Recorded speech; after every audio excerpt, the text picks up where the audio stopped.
I will say many things in the course of tonight's show that you will not agree with. I will say, for example, the First World War should be taught in our schools as an invasion of Iraq. And here's where we began to part company.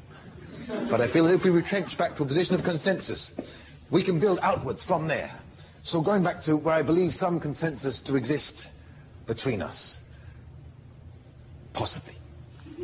I am sure many of you, like me, have never been entirely satisfied with the standard explanation we were given at secondary school for the causes and origins of the First World War.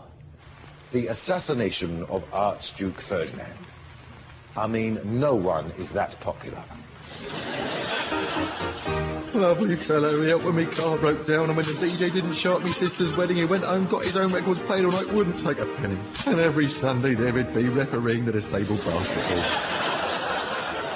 A somewhat more efficient cause might be the Berlin-Baghdad Railway.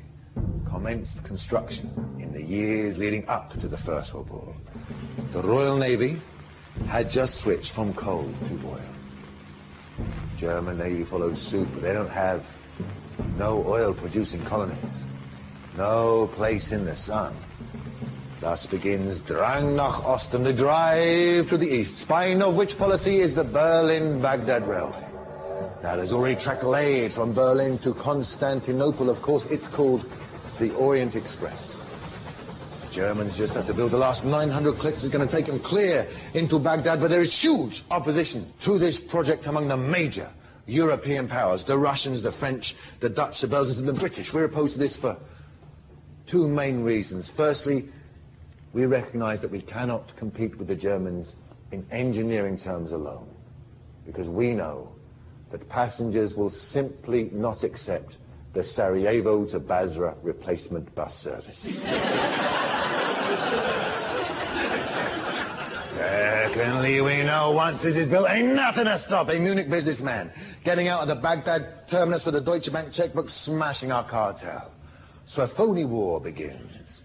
Churchill, who is Minister for War and Air, dispatches to the Gulf Sidney Riley, who's described in one leading textbook of the period as, I'm quoting now, probably the most famous spy of the early 20th century. Now, call me naive about international espionage, but if you are the most famous spy, you are the worst. And so it proves, Sidney Riley arrives in the Gulf with J-Lo and Beyonce on either arm, the paparazzi are there, flashbulbs pop. War breaks out because it's a war to defend plucky Belgian neutrality, remember, while the Belgians are pluckily defending Congolese rubber and ivory, the first British regiment to be deployed in the First World War, the Dorset Regiment, goes to Basra, 1914, where it is joined by 51 other British divisions. Now, if you go onto the Dorset Regiment's website, I have way too much free time. Plenty you're gonna read about the 1st Battalion of the Dorsets going to Mons in 1914. Nothing. Not a word about the 2nd Battalion of the Dorsets going to Basra in 1914, and therefore, my friends, I believe we may conclude with some confidence that had Wilfred Owen or Siegfried Sassoon fought by the Tigris or the Euphrates instead of by the Somme, we would never have heard of them. They could have sent truckloads to the front full of nothing but poets. But if they'd fought in Iraq in the First World War, we would not know of a single man jack them. Why? There could even have been a 1st Special Poets Battalion. But had it fought in Iraq, we would never have known of its existence, although one can't help feeling that the 1st Special Poets Battalion would have been wiped out quite early on in the hostilities. There you are in the map room of the Turco-German HQ in the JAF, and the general's there saying, if the Special Poets Battalion decides to pitch camp here, they cut our supply lines in two, have access to the strongest partisan militias, or under Iraqi canopy providing a natural defense from aerial bomber.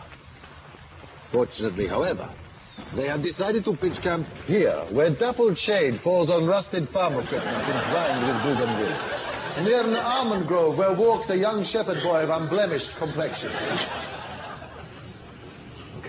Okay, I want to take the mood down now, so can you cycle a bit slower? Too slow, take it up a bit. Down a bit. Okay, that's it. Okay. And the reason the First World War is not taught in our schools, but the invasion of Iraq it was, is because your good war, your just war, has always been presented as a one-off, a discrete event, no more connected to other wars than consecutive production in the same musical, because otherwise, all the just war, good cause, humanitarian arguments, they begin to unravel if ever a war is seen to be part of a continuous foreign policy that has remained absolutely consistent for decades.